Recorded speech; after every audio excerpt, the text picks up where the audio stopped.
Before we get on with the podcast, I wanted to let everyone know that I have 3 books available for sale on Kindle.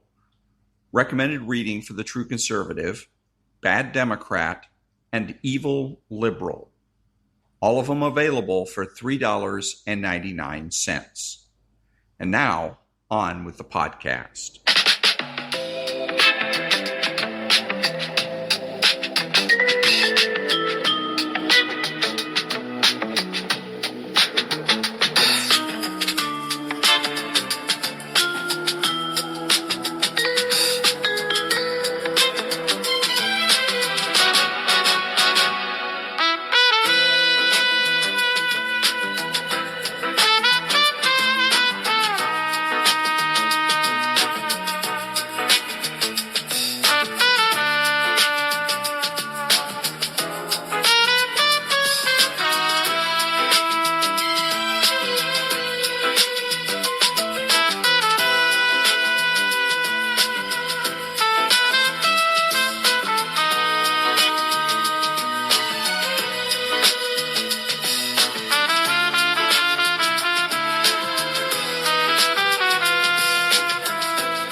mothers are truly incredible. She's on top of everything before it's ever a problem. She told me this. She's like, I got this app. I want to be ready when our boys start using a computer. I'm like, they're 9 months old and 3 years old. Do we need this? She's like, we need this. She's like, this app will let us know any website they visit, even if they delete something in their search history. I'm like, do we need this? She pushes a button, up pops up a bunch of adult sites, recently visited on her home computer. And my wife was mad, very mad. And I was like, let me talk to them.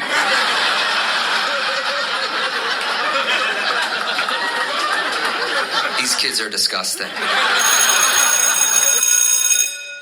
Good morning. It's Monday, Music Monday, August the 24th, and this is The True Conservative. Welcome to all the butchers, bakers, and candlestick makers out there. I'm Ron, your host, and the only true conservative in the United States today. So today, after the Serenity prayer and the patriotic song of the day, we will have Liberal Misery, Varney and Company, and music. All that and more when I get back.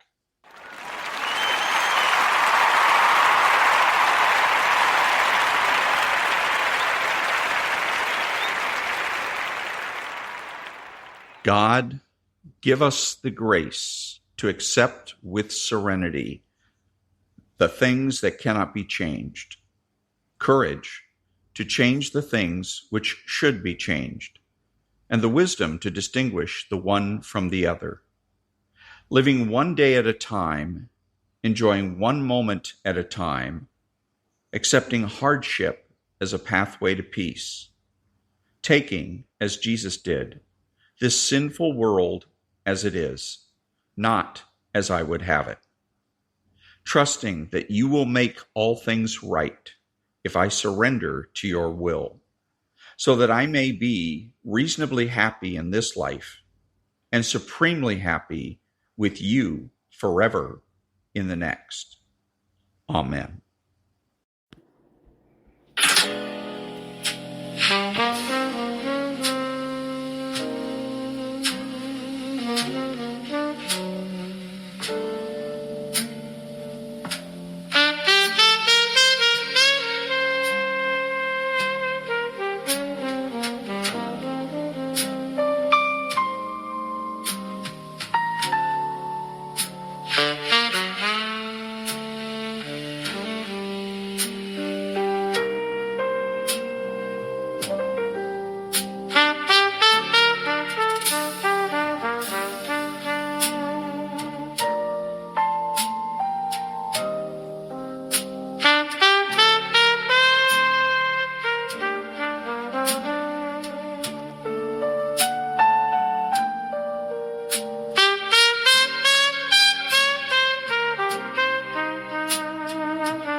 Thank you. Now, Varney and Company. Up now, and Ashley Webster is in for Stuart. Hey, Ash, good morning. I am indeed. Good morning, Cheryl, and good morning, everyone. Great to see you all. I'm Ashley Webster in for Stu. And, oh, yes, we have a big week ahead for the markets. We have NVIDIA earnings, the Fed's PCE inflation report, and Fed Chair Kevin Warsh set to make his first Jackson Hole speech on Friday. So much to consider. But we are starting with Treasury Secretary Scott Bessent. He is set to unveil planned new sanctions on Iran as Tehran warns Gulf states not to join President Trump's economic pressure campaign. Iran, by the way, also threatening to seize ships in the Strait of Hormuz. Plus, President Trump's 50% tariffs on Canada take effect, with Canadian Prime Minister Mark Carney promising retaliation. The president's trade chief says Canada walked away from the best deal. Well, let's take a look at how all of this is affecting futures this morning. We're pointing lower across the board, although fairly muted. The Dow and S&P down about 1/10 or 2. The Nasdaq off 172 points, about 0.5%. Let's take a look at the price of oil. It is moving lower, but West Texas is at $85.57 a barrel, down about $1.50. Let's take a look at the 10-year Treasury yield. As Cheryl pointed out, a lot of interest on the Treasury yields as they've been moving higher, but they're on the downward course right now. The 10-year at 4.71. That's down 1.5 basis points. The U.S. 2-year Treasury is up nearly 2 basis points at 4.25%. And then take a look at Bitcoin. Bitcoin is up $409 at 78,981. Okay, on the show today, Randy Weingarten urging parents to boycott Target. Why? Well, because over its silence on ICE. Former Education Secretary Betsy DeVos will respond to that. Plus, Kyle Kirkwood takes the checkered flag at the inaugural Freedom 250 Grand Prix in Washington with President Trump, taking a lap of honor. It is Monday, August the 24th, 2026. Varney and Company. Varney and Company is about to begin, except it should be called Webster and Company because Stuart Varney decided to have a 3-day weekend. What a shock. Nonprofit news now. Back in a minute.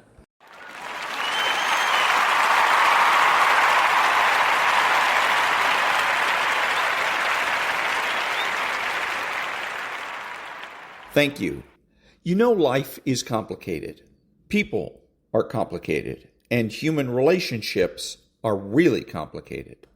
Sometimes you find yourself in a situation where someone who may be a liberal is manipulating the social structure around you. They begin to turn others against you, subtly at first, then more overtly. Suddenly, you're isolated, misunderstood, misrepresented. Recognizing the liberals' tactics is the first and perhaps most vital step in regaining your footing when someone has turned others against you. Liberals operate in subtle, often insidious ways. They don't usually come out and attack you directly. Instead, they manipulate perception, they shape narratives, plant seeds of doubt, and exploit emotional vulnerabilities. Not only yours, but those of the people around you. Understanding this is not merely about identifying bad behavior, it's about seeing the psychological strategy behind it. Liberals thrive on control and admiration. To maintain their status in the social setting, they often manufacture conflict to elevate themselves as the center of attention or the victim of some imagined injustice. One of their favorite tactics is triangulation. In this dynamic, the liberal acts as a go-between, telling one person one thing and the next person something else entirely. They might tell someone you said something you didn't, or twist a small disagreement into a narrative where you're the bad guy and they're the misunderstood hero. If you treat emotionally or react emotionally or defensively, that reaction becomes part of the story. It becomes evidence that you're unstable or untrustworthy. This manipulation is calculated. It's not accidental. It's designed to erode your support system. Another core tactic is gaslighting. The liberal will make you question your own perception of reality. You may find yourself wondering if you're too sensitive, if you really did miscommunicate, or if perhaps you're at fault after all. Over time, this distorts your sense of self. You start to hesitate before speaking. You begin walking on eggshells. You feel like you're always one misstep away from confirming the false image they're painting of you. That's exactly what they want, to trap you in a cycle of self-doubt and second-guessing. Because the less sure you are of yourself, the more power they hold over the narrative. A liberal doesn't just manipulate individuals, they manipulate groups. They understand social dynamics intuitively. They know how to read a room, how to identify the most influential or emotionally reactive people, and how to subtly win them over. Sometimes it's through charm, other times through shared victimhood. They tell you just enough of the truth to make their lies believable. They leave out context, exaggerate your flaws, or reframe events in a way that puts them in the best possible light while you appear to be the problem. Here's the harsh reality. People often believe them, not because others are stupid or malicious, but because most people want to avoid conflict. It's easier for them to believe the liberals' neat, emotionally charged story than to investigate the messy, uncomfortable truth. This is why recognizing the pattern matters so deeply. If you treat each interaction as an isolated incident, you'll keep trying to solve the wrong problem. You'll try to explain yourself, to clear up the misunderstanding, not realizing that the misunderstanding was the goal all along. You're not dealing with a communication issue. You're dealing with a deliberate distortion campaign. Once you grasp that, your approach changes. You stop trying to fix the unfixable. You stop taking the bait. You begin to see through the emotional chaos and understand the deeper game being played. This realization is not easy. It often comes at the cost of broken trust, social isolation, and inner turmoil. It forces you to look at the people around you with uncomfortable clarity. You have to accept that some people want to believe the worst. Others simply lack the courage to stand by you, and some, tragically, are too easily swayed by the liberal charisma and emotional manipulation. Recognizing all of this is not about becoming paranoid or cynical. It's about sharpening your perception, seeing clearly, because clarity is power. When you see the tactics, you stop being a pawn in someone else's game. You start becoming the author of your own response. Maintaining emotional discipline in the face of manipulation is one of the most difficult yet essential challenges a person can face. When a liberal begins turning others against you, the instinctive response is often emotional anger, betrayal, confusion, and the desperate need to explain yourself.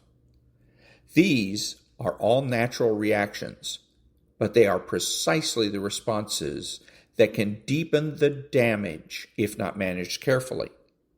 The liberal thrives on your emotional reactivity, your outbursts, your breakdowns, your attempts to defend yourself passionately.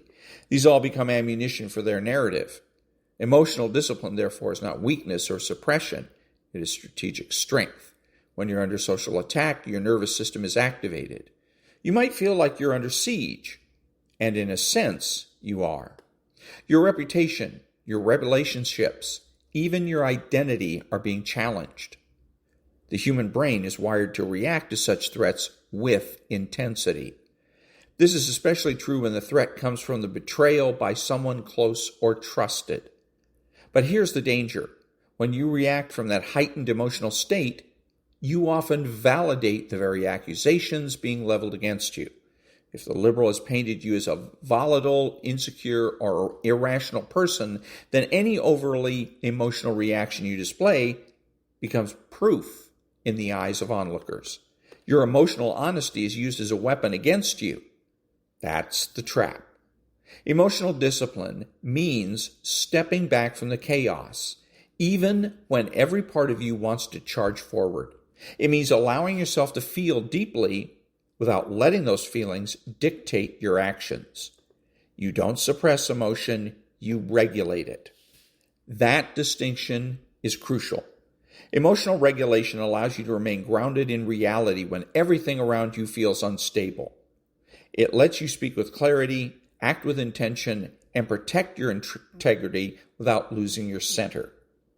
It's not about being cold or robotic. It's about being wise. To cultivate this discipline, you must first become aware of your emotional triggers. You know what specific words, actions, or dynamics spark your strongest reactions. Then prepare for them. If you know a liberal is likely to spread lies, then expect it. Don't be shocked when it happens. That preparation gives you a mental edge. Instead of falling into the emotional pit they've dug for you, you observe it.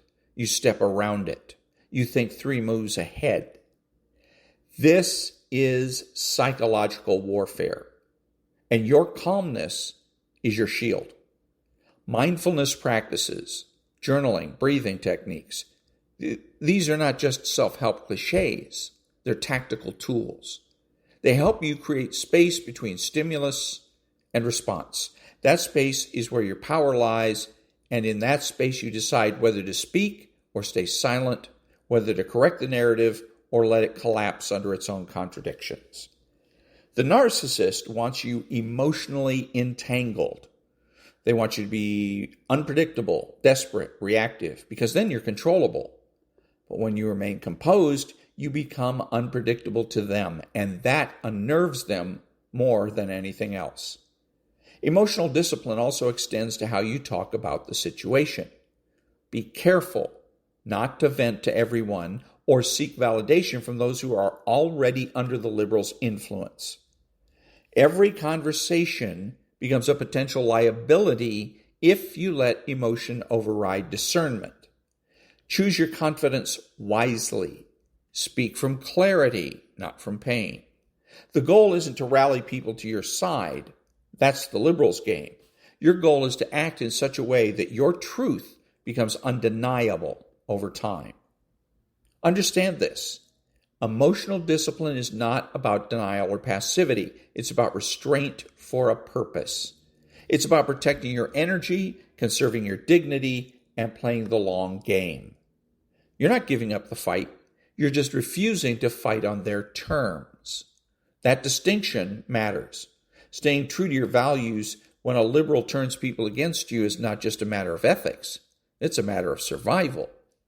When your integrity is under attack, it becomes tempting to compromise yourself in an effort to regain approval.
Thank you. This is Ron, your host, the only true conservative in the United States today, bidding adios to all the butchers, bakers, and candlestick makers out there, and reminding you that no one is neutral and that the government has no rights.